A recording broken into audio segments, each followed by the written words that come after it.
मुख्यमंत्री ठाकुर सुखविंदर सिंह सुक्खू ने शिमला संसदीय क्षेत्र के लिए अपने चुनाव अभियान की शुरुआत शिमला जिला के दूरदराज क्षेत्र डोडरा कवाड़ से की।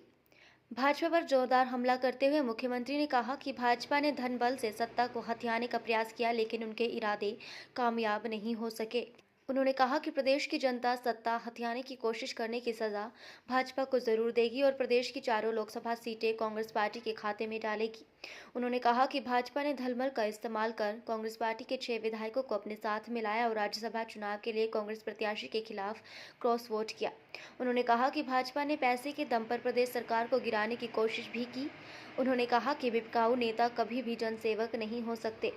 मुख्यमंत्री ने कहा कि नेता विपक्ष जयराम ठाकुर ने धनबल के अहंकार में यहां तक कहा कि भगवान भी इस सरकार को नहीं बचा सकते, लेकिन देवी देवताओं के आशीर्वाद से वर्तमान राज्य सरकार ने बजट पास करवाया।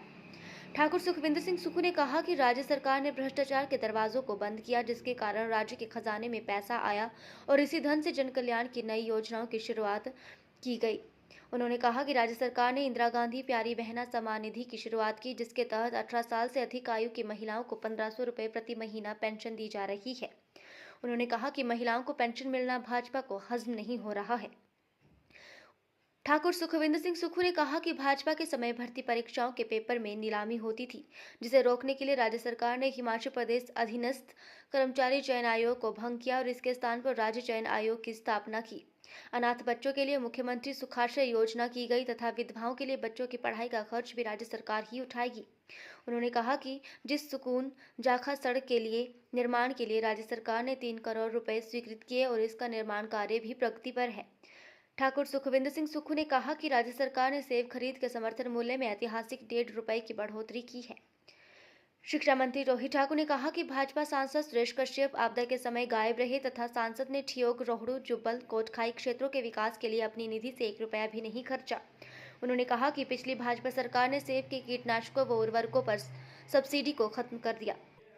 उन्होंने कहा कि भाजपा ने बागवानों से सेब पर आयात शुल्क 3 गुना बढ़ाने का वादा करके इसके विपरीत केंद्र सरकार ने इसे घटाकर 35% कर दिया।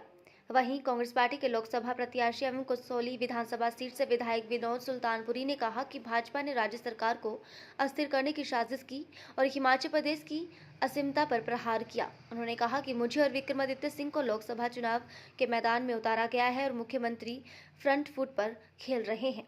मुख्य संसदीय सचिव मोहनलाल ब्राक्टा ने कहा कि डोगरा, कवार और रोहड़ू का विकास कांग्रेस पार्टी की देन है तथा इसमें भाजपा का कोई भी योगदान नहीं है। तो डोगरा कवार भी आया था और आज मैं मुख्यमंत्री के तौर पर अपनी पहली चुनावी सभा को कवार क्षेत्र से शुरू कर रहा हूं। ये मेरी पहली शिमला संसदीय क्षेत्र की चुनावी सभा है। अभी हमारे 2 प्रत्याशी घोषित हुए, जिसमें विनोद सुल्तानपुरी जी, जिनके पिताजी केडी सुल्तानपुरी जी होते थे, वो 6 बार सांसद रहे। उनके बेटे को हमने कहा कि इस समय पार्टी को आपकी जरूरत है। आप बेशक कसौली से एक 15 महीने पहले विधायक बने और 15 महीने पहले विधायक बनने के बाद आपको आज दोबारा से इस संसदीय क्षेत्र का प्रतिनिधित्व करने का मौका मिलेगा, लेकिन आपको चुनाव लड़ने का मौका कांग्रेस पार्टी ने दिया है और आपको चुनाव लड़ना है।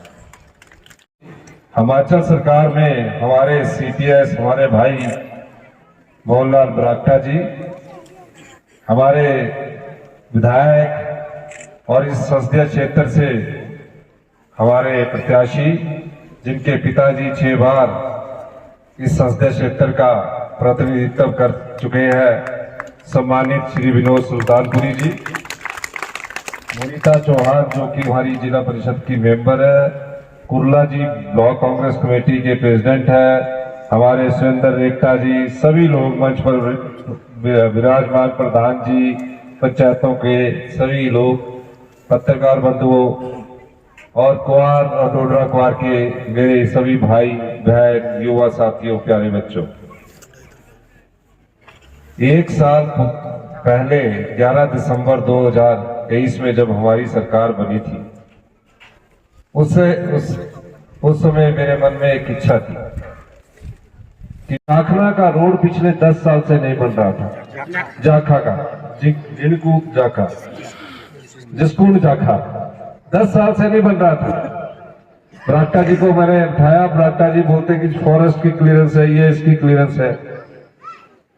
मैंने बैठक करके युद्ध स्तर पर उस कार्य को करने की शुरुआत की। 3 करोड़ रुपया उसमें स्वीकृत करवाया, 3 किलोमीटर रोड बन गया। आज भी चीफ इंजीनियर वहां गया, क्योंकि उनको मैंने पूछा कि मैं हो सकता है कि रोड देखने जाऊं, तो वो फटाफट देखने वहां गए।